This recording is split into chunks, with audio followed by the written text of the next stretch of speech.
just like that, we're back. It's been a while. What date? 13th of April, the last one went out live. Went out. I've done my time. I'm back out on remand. Can't say that. Well, you wouldn't be back out on remand. You go on remand. On remand, sorry, yeah. Yeah. You've been watching those police 24/7 in custody, haven't you, again? Absolutely. Loads of them. Along with bargain Brits, bargain-loving Brits abroad. Oh, I like that bargain-loving Brits by the sea, is it? No, bargain-loving Brits abroad. And where they live in the caravans out there. And the ones that look to go and buy the houses abroad, Mary and Donna. There's a new one of those on at the moment. It's a family business. Have you seen that? Where they do the...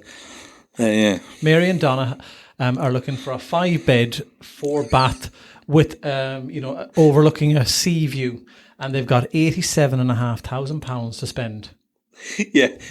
Right, they want it right in the prime of Marbella. They want it on the Marbella. What I'm trying to work out is, do you apply for these? Do Channel 4 or whoever send you over there and put you up? And then, because no one ever buys it, go, well, we all be paid for. So have you had a chance to think about this? Yeah. We love House 3 and we're going to go back now and we're going to speak to the family. What do you need to speak to them from? Oh, I've just got a free holiday for 4 days out of you. I wonder how many of those actually go through. They should do one of those follow-up programs like they do with the Dragon's Den, which ones actually went anyway. Absolutely. Because we know they don't all go, do we? We know that. We know that very well. And now... Not that we've been on Dragon's Den, but... Now, since everyone that voted out of Brexit, isn't the new changes happening... Well, it's a 90-day and 180 rolling now that you can only live in places like that. And you have to be very careful. And from September, is it? You're going to have to start paying a visa to go to these countries. Really? Or September 24 for non. What, for us to go to England? Oh, no, England's in the UK. Anyone else? any non-European people will have to pay European tax to get into Europe.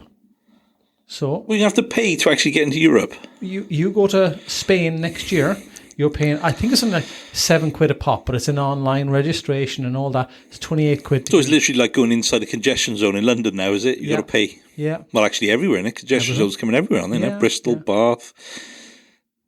Yeah. Newport, so no one wants to go there anyway. I can say that because I'm from there. It's been a while since we've been... well, 13th of April, how long's that now? May, 3 months? June, July. Well, we back for good though. This is where we input the bit of take. This is the longest probably break we've had in 3 years. It was 2020. Yeah, we started April 2020. April 2020. We started, didn't we? Yeah. Couple hundred episodes. I only know that because I've done my Achilles on it. It's not a couple. He's probably. I think we're not far off. A couple hundred episodes. I think it'd be something like that. Wow. Across all the podcasts. Wow. We are back, and it's going to be a little bit more of the same. But we're going to give away a lot more stuff this time. A lot more what's inside our brains, what's inside our heads about business. Isn't it amazing? Financial planning. You said money. The last day, didn't somebody say life, you were rugby? You're one of the two guys that do the podcast. You were at a wedding the last day, weren't you? Yeah. And somebody mentioned it. Yeah. People listen. Thank Thank you to you those 3 people. I've been doing a few things recently. Thank you to those 3 people. I've been doing a few things recently where they've kind of said, you bring the podcast back. And so I thought, let's get the band back together. Yeah, absolutely. It's a small band. It's a 2-piece. There's a one-man band as well. We've done a few solo ones, haven't we? Yes. You probably more than me. Yes. You don't enjoy them. There isn't as much fun. It's a monologue, and people don't even want to listen to me. Here in a joint episode, how they put up with me on a. Well, at least they haven't got to listen to us talking about rugby this time around on that yet, because we're not doing rugby. I'll be back soon because we got games coming up now in the summer. Next week, I think. I don't want to watch it. Yeah. Would you go to France if you got a ticket? Would you go to France for a game? All expenses paid. No, after what you just told me, now you have to pay to get in. I think it's next year. Oh, is it? Oh, okay. I know. The Good, Bad, and Rugby Boys are doing a cruise. Now, how much fun would that be? 4 or 5 days 2 games been taken in. Oh, yeah, with all the booze and beer, yeah, because we do a lot of drinking these days, don't we? No. Excuse me, can I have a very diluted shandy, please? More teetotaler than teetotaler. But that would be a lot of fun. It isn't cheap. I saw the numbers, and I don't know if they're commandeering a full cruise. That would be a lot of people. Well, I can't imagine they're on one of those peddlers. No, I can't imagine on a cruise with a load of over 50s on their retiree holidays. So half is for them, half is for the good, the bad, and the rugby. Could you imagine that? Haskell with the Speedos. Oh, they've done some very good ads for it, and they've done the Titanic and that, and you've got the 2 boys, in the saunas and that. But it would be lots of fun going on it. But interesting to see how many will actually go on that. It'd be interesting. I think it's like a marathon. I think you have to do a lot of training in advance for that, and I have no training done. I think I'll be substitute. I could do one night and I'd be right, but after that I'd have to stay in bed. No. But and two games involved in that, but I don't know what games there are. But so what's been happening then? You've been playing a lot of golf, haven't you? They've been playing a lot of golf. Any better though? I played golf this morning in the rain, and now this afternoon it is bright. Golf is a game of it's 72 emotions. It's 72. Well, not for me. It's 100 games in itself, because each shot is a game, and you can't let emotion get the better of you. And I'll give you an example. Today, I was playing with a guy we know, Josh. And it was pouring down, and my 3-wood, I pinged it, and it went from right to left. It bounced and waited on the fairway. I measured it. It was lovely. It was 247 yards. Granted, it was downhill. I'm strutting down like a peacock and going, I am the best golfer in the world. Now I've got 200 and something like 11 yards to go on the par 5. I've already hit a 247. I hit shot 2, shot 3, shot 4. So remember, I have 211 yards to go. On my 5th shot, I've got 207 yards to go. That's my golf, that is. What did you do? Keep it in a tree or something? And I could not hit it. One shot today. Now, if anyone plays golf, try this. I've never done it before. I tried to knock the spots off the golf ball today. When you try hard, and I know I shouldn't have. Slow is smooth is fast. Yeah. And I hit the ball. Don't know how I hit it. The club followed through just in an arc, exactly as you would normally. And the ball hit my left shin, which is 90 degrees away. And that's how so when you ask how is the golf going, shockingly bad. But it doesn't matter. It poured rain. I got soaked. But I'm out golfing. I can't play in the wet. I am a full-on fair weather player. It was superb.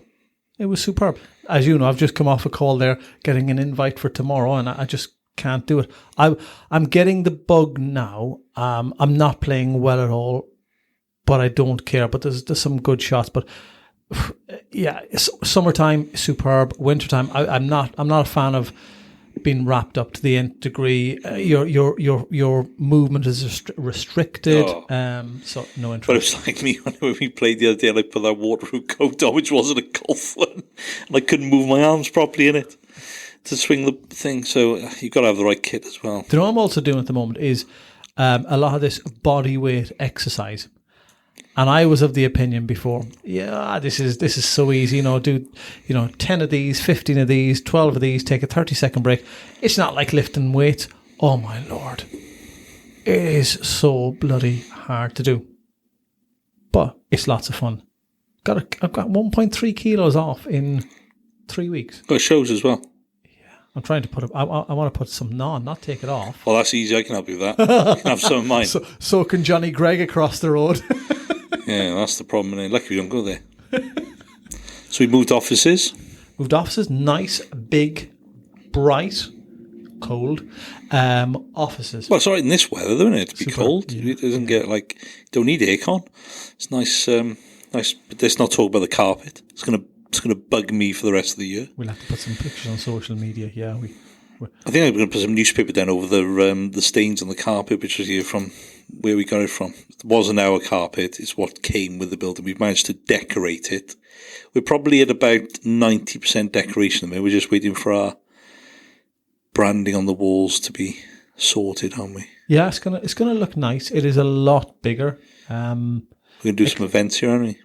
Yes. Shane wants a pool table, a swimming pool, and a spa, jacuzzi. Dartboard, I'm thinking. I was speaking to Josh today, and in between the bad golf shots, he mentioned, there's a new place in Cardiff opened. Do you remember JJB on Queen Street? Yeah, it's got darts, shuffleboard, and all that stuff in there. Shuffleboard. That's what he was trying to explain. I went, yeah, I've looked at them. He said they're brilliant. I said they're shuffleboard, the one we played in that one underground. Yeah. I said $6,500 for it, and you got to for a shuffleboard. For a shuffleboard, but you can make one. I think my dad your dad could make one. Absolutely, he'd be able to sell. Yeah, there you go. Yeah, it's the oil that costs a fortune as well. Well, you can do that. Huh? There you go. We'll go somewhere. We'll have an event on. We'll go somewhere. We'll take a load of pictures. No, just get them off the internet for him. Be fine. You'll probably your measuring tape on Tinterweb. You'll probably find some sort of diagram of how you can make one. There you go. Find anything on the internet, can I? Could he make it in 3 weeks? Do you know what? He'd be in his element. Yeah, he's not going to win, is he? That would be superb. Do you know what? If you want him, how big are they though? I'm going to say they're about 3.5, 4 foot tall, but probably are they 15 foot long, something like that. I don't know. Where are you going to put that though? Once you're done with it. 15 foot. Well, I'm 6 foot. Blinking heck. Right. Okay. Yeah, they are long, and I'm saying they could even be longer than that. I guess you could make it so it could be folded up and folded down from the. Would that not have an impact on the slidiness then? I don't know. Yeah, would you? I've never seen one of them before until recently, and they do look superb. It's a bit like golf. I've seen guys play it. It's really, really horrible because it sounds difficult to get it. Yeah, it's got to be shiny. The right. So you just stick to a dartboard. Pool table. But yeah, a few events happening then hopefully over the next in the office few we've months. got room. We've got a area where we can do some events and invite people down, make it a little bit different. We'll do some online events again. I think, and I keep harping on about it a lot on more so LinkedIn, this cost of living crisis, of which there is not, and we've done it before. It's cost of lifestyle. I'd like to go back and do some very basic, maybe not advising, more so maybe educational pieces on money and almost the. Do you think people care? Side. I do. I think they do, but I think they are frightened of trying to understand because I think everyone thinks. I question whether anyone really cares. Yeah. I think they do. I think there's a lot of burying their heads in the sand. I think it is that, 100%. I think people only come and look at that when it's bloody crisis. You know what I mean? When actually you should be having a bit of forethought. I spoke to a guy a few weeks ago who runs coaching and stuff like that, and he said a lot of people are coming to me when the event happens and they need help. You know, the reactor rather than proactive. And I think that's the way people are taking the money at the moment is, you know, they'll worry about it when it happens, where, you know, people now are concerned that they're not having the holidays, the new car now. They're not worried about what the future holds for them. And I kind of get that. But also, you know, the future is going to come upon you very, very quickly. I'm in the UK 20 years since January, and it doesn't feel like I know. half a dozen years. Time flies as you get older. Yeah, and that's some of the things we'll be talking about. We need to talk about people planning for retirement and planning for the future and what are they going to do. Because I don't think people are saving enough. But people are not saving enough. Do you know what I mean? There's going to be this generation who are going to have to work until they die. But unless they get a lot of inheritance. But that's what happened for the history of human beings up until the last maybe two and a half generations. So back in 1940, where people probably worked up until they died. Yeah, but they didn't live that long either, did they? So they probably weren't going much past 50 odd anyway, were they? But you can't. But we are technically living longer, so you've got to have. So people have got to have things in place, because if you're going to be living to your 80s, 90s, if you retire at 60 years of age and you've been working since you were 20, you're going to be nearly retired as long as you've been bloody working. So for people to think I can just save 5% of my pension, it'll be all right, just sell my house. Who are you going to sell your house to? The other people who are trying to sell the house. I'll wait till my parents die. Well, you miserable bastard. You're not even thinking, the emotions out of it. You just want cash. What if they don't like you? But the problem you're going to have, though, I think, is going to be generations are going to have to refinance their houses to use in retirement. So therefore, there's going to be no money for their kids, because they're going to have to use their pension pots to the value of their house via some sort of equity release to pay for retirement. Therefore, there won't be as much then for retirement. But it's a vicious circle. People that are... But it's okay, because I bought a 20 grand Rolex. Yeah. People that are in their 30s, maybe 40s, have seen their parents finish at maybe 55. My dad did. On gold-plated, inflation-linked pensions, which now no longer exist. A generation prior to that, people probably... life expectancy was probably maybe 70s if you were lucky. So people retired. Maybe at 60 they had 10 years. Now 86 now. People still want to retire at 60 now. In fact, a lot of people want to go in their mid-50s. And life expectancy is longer. So as you say, the time scale of in retirement is gone from maybe 10 to 12 years to potentially 36 years. It's trebled. And people are not putting anything aside for it. And they're burying their heads in their sand. And that is down to naivety, misunderstanding, not educated correctly. Amazon, Netflix, Sky, cinemas, all of these things that are a priority, and people think is keeping up with the Joneses. They think it's the priority now, and they class that as a cost of living crisis, because some of them might have to cancel Sky Sports and Sky Cinema.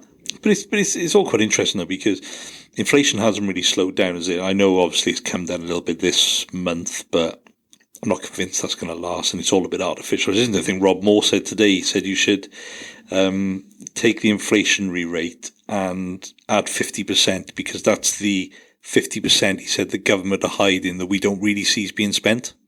So actually inflation is higher than it was. And I probably got to agree with that. But even though they've been banging interest rates up, people are still buying stuff. People are still, it's not really slowing anything down. And I've never been a big fan of whacking interest rates up to try and stem inflation, because I don't really think it works. I mean, I know you might have economists out there who will argue with me, but people will still spend if they want to. We're sticking on credit cards. Yeah. You're not going to stop it. Well, we know somebody who works in finance who is, in between bits and pieces paying rent with a credit card. Yes. It's like ludicrous. I spoke to a woman in the gym yesterday, and her daughter, she said her daughter and her future son-in-law are professionals, and they can't afford to buy now because she said this thing that's happening with X amount of salaries and all that. She didn't get it with the mortgages, and you go, I think they'll be living with us forever because they don't want to. The rent is nearly £2,000 a month, and you kind of go, well, it must be a big place if it's near or in or around Cardiff. But that's the generation that the rich, in a nice way, are getting richer, and those that have cash are buying more and more property. Yeah, the gap is widening, isn't it? I mean, there's the rich are definitely getting richer because they can capitalise on what's going on. But you go out on Friday night or Saturday night and find you'll have the same kind of age group that will, like ourselves, went out when you were in your 20s and that. But the restaurants will still be busy. The takeaways will still be busy. I wonder if the clubs and bars are as busy as they were. Like the restaurants definitely are, because you try and get into a restaurant in Cardiff last minute on a Friday or Saturday, you ain't got to hope.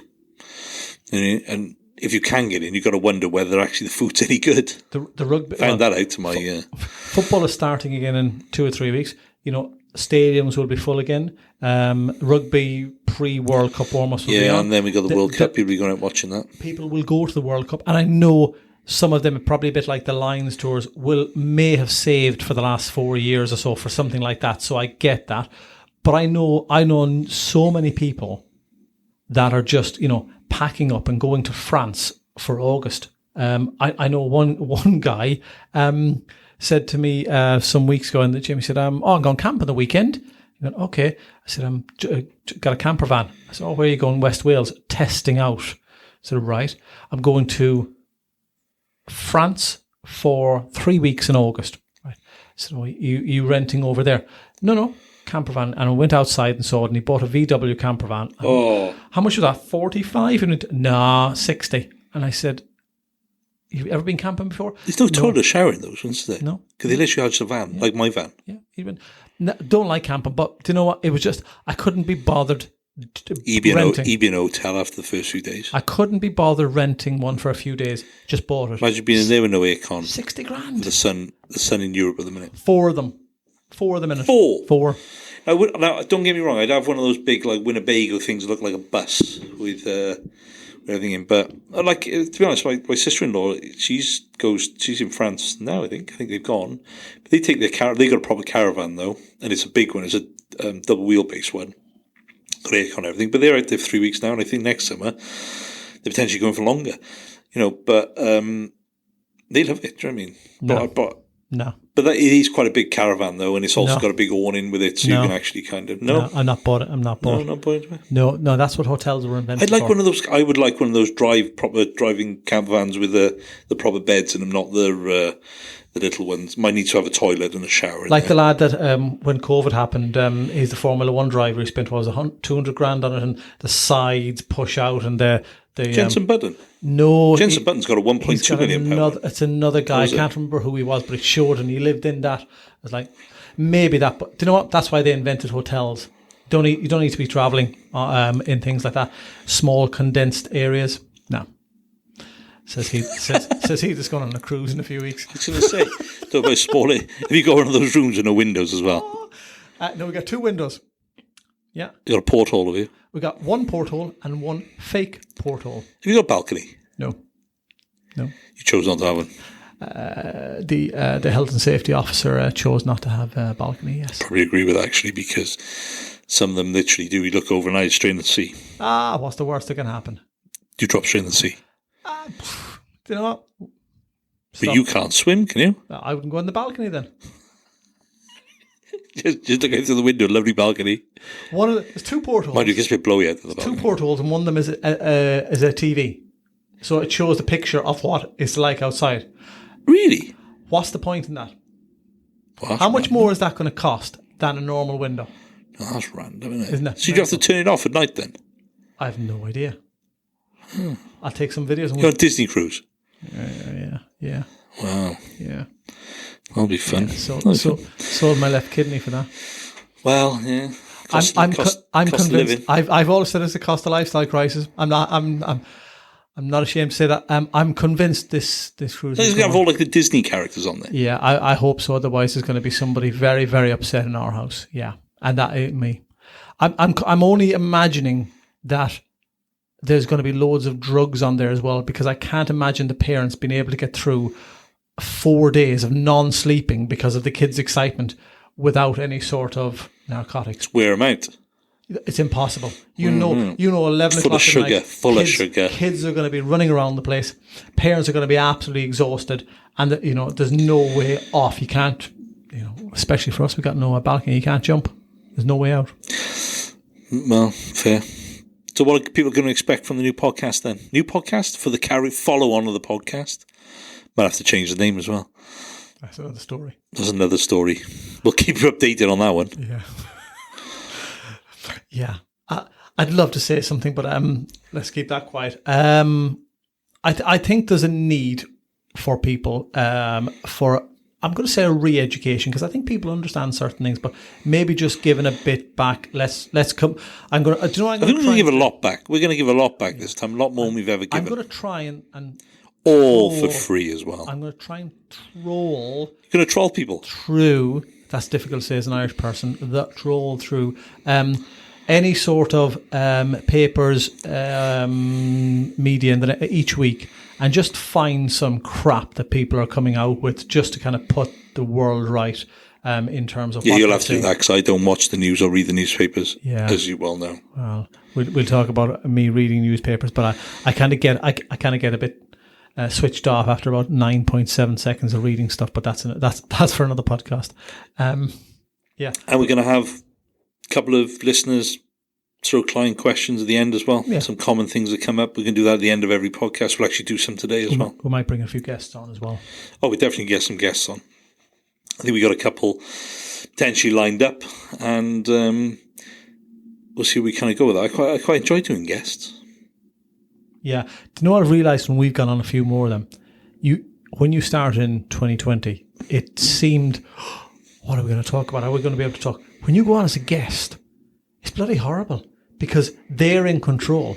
They dictate where it goes to, and they ask the questions. Whereas when you're in control here, you can just ask whatever you want to people. They can tell you to, I'm not going to answer that. A bit like, remember one of the first few episodes we had Mr. Haskell. Yeah. You ask whatever you want, it just won't answer it. But did you read the questions, James? Did I? I'm not going to answer the questions if I don't want to. Okay. I don't think there's many questions he won't answer, though. No, that's very true. In fairness, but yeah. So happy days. Let's roll on with the question then, shall we? Have we got a question? Joe, I got two. Go on. All right. I hope you're not asking me to answer them. If it was in relation to finance, I'm probably useless on it. Right, so this is one that I've seen on a lot of forums, kind of knocking around, right? Property forums, anything to do with property or finance and stuff, where members of the public are on there. And you see this one. Can somebody who's a broker give me some nice buy-to-let rates which are available at the moment? There's a pretty simple answer to that. No, it's not that straightforward. People actually do go on there and say, can you just give me could someone give me an idea of what rates I'm going to be having? No, it doesn't work like that. Yeah, between 5 and 25%. But yeah, it could be anywhere from 2 to whatever percent. Yeah. Depends on your circumstances, what you're buying. Are you buying, a commercial buy-to-let? Is it family buy-to-let? Is it is it normal buy-to-let? What is it, HMO? And do you work, don't you work? And here you go. It's 3.4%. No, wait a minute. They've just changed 3.95. Yeah, well, that's what it's like at the moment. Wait a minute. No, it's 4.7. No. So I think, there's a couple of things with that, really, I would probably say is... Now it's 5.7. Yeah, exactly. One is you can't ask questions like that on a general forum, because if anyone gives you an answer, it's never going to be right because they don't know your circumstances. But you can't get that answer from down the pub. You certainly shouldn't get that answer off just the internet. You need to speak to somebody. I wouldn't say go and speak to the banks because they're very limited. And actually, if you're looking to buy-to-let, they don't really do them anyway. It's very specialist. You need to go and speak to a professional who can give you those answers. Do you know what it does? Does it impact on, when you go on to a Santander, Lloyds, NatWest, any sort of thing, it shows how much can you borrow or work out your rate. And it allows you to put in the... I'm borrowing this. It's over 25 years, and you can type in the interest rate. So are people going then? If you can get me a deal, I've just looked online and I've got 50 grand deposit. I want it over 20 odd years. Can you get me a deal where I'm paying? It's going to be 800 quid. That's 3.95%. I can afford that. Can you go and find me that? Doesn't work like that. Doesn't work like that. But those calculators are. But the funny thing is, that's the problem. So if you go onto some of these calculators, right? Now we've had this numerous times. And clients will come to you and say, I found this rate on Money Saving Expo, whatever it might be. Can you get this rate? And you're like, yeah, we can get that rate. And you say, okay, so do you live in Mansfield? No, I live in Cardiff. Okay, well that's only available if you live in Mansfield or in a certain postcode area. And they might come with another one. Okay, that's great. Do you private bank with Coots? No, I don't. It's not available to do that. The problem is these websites are generic. Yeah. And I would say on 99.99% of occasions people have ever come to me with those rates they found on the internet. They're always the lowest ones. They're not exactly what they think they are. And the thing is, even I've had people come to me with discount rates. Oh, they've got this rate. It's a 3.45% fixed. No, it's not. It's discounted. What does that mean? Well, it's discount on standard available rate. So they're more for it can go up and down. And they're like, oh, right, I thought it said fixed. No, it's fixed anyway. It actually doesn't really say anything about what it is. And that's the danger. And they think then you're not good enough because you can't get the same deal as they can get as a generic thing online. It's just a bit frustrating. But that's the problem, is that there's so much information out there on the internet which is not accurate. True. Question 2. Bum, bum, bum. It's like Mastermind. Now, I've been asked this many a times. Should I pay into my work pension? No, absolutely not. Put it all in crypto. That's not advice. And I'm being, what's the word I'm looking for? Sarcastic. Yeah. Should you pay into your work's pension? Well, put it this way. If you pay £80 in potentially, or let's say £100, and you're a standard rate taxpayer, the government will give you an extra 25 quid on top of that. And then on top of that, your boss, your employer, might add in money. Let's say they put another 100 quid in.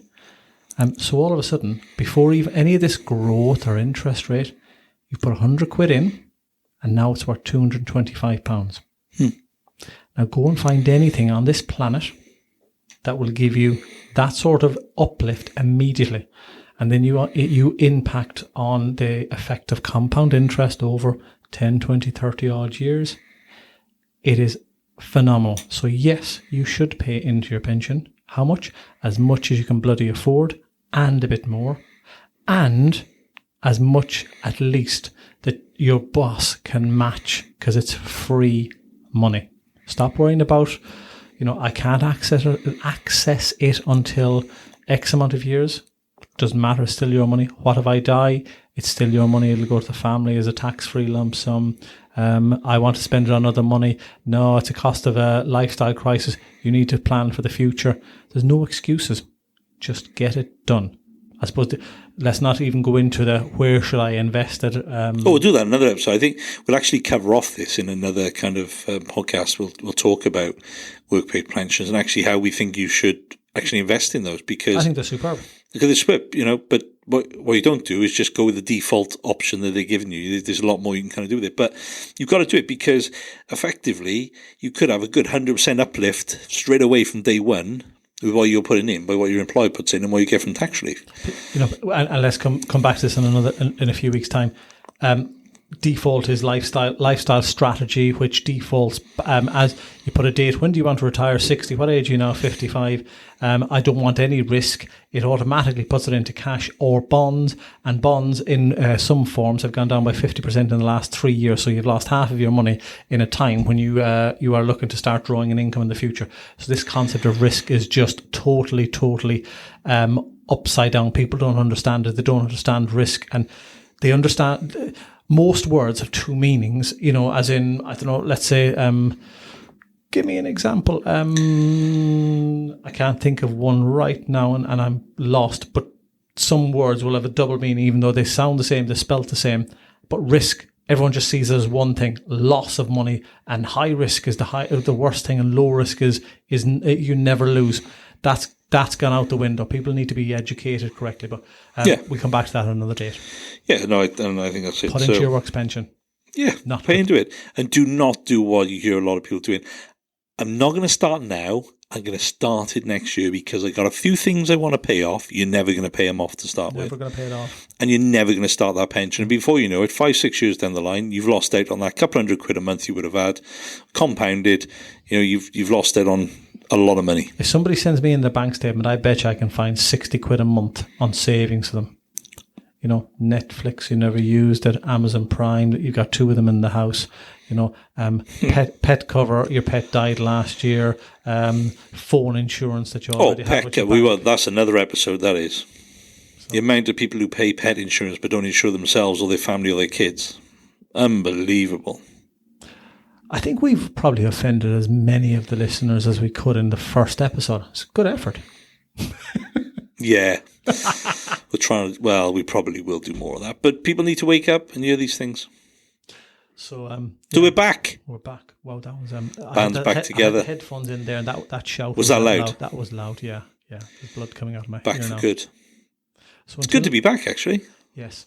And we don't have to... Not that I don't talk to you every day anyway. And we don't have to do the YouTube version at the moment. So people can't see my pinstriped 3-piece suit. People can't see the fact I spilled food down the front of my T-shirt today as well. and where my daughter, with her greasy fingers, has greased up my T-shirt, which I didn't realise this morning until I actually go into work. But most people don't notice, but I can. Until next week, stay safe, spend loads of money, feel happy, invest in crypto and all those things that people just don't listen to anyone else about. Don't do any of those things. Again, yes, that was taking the mickey.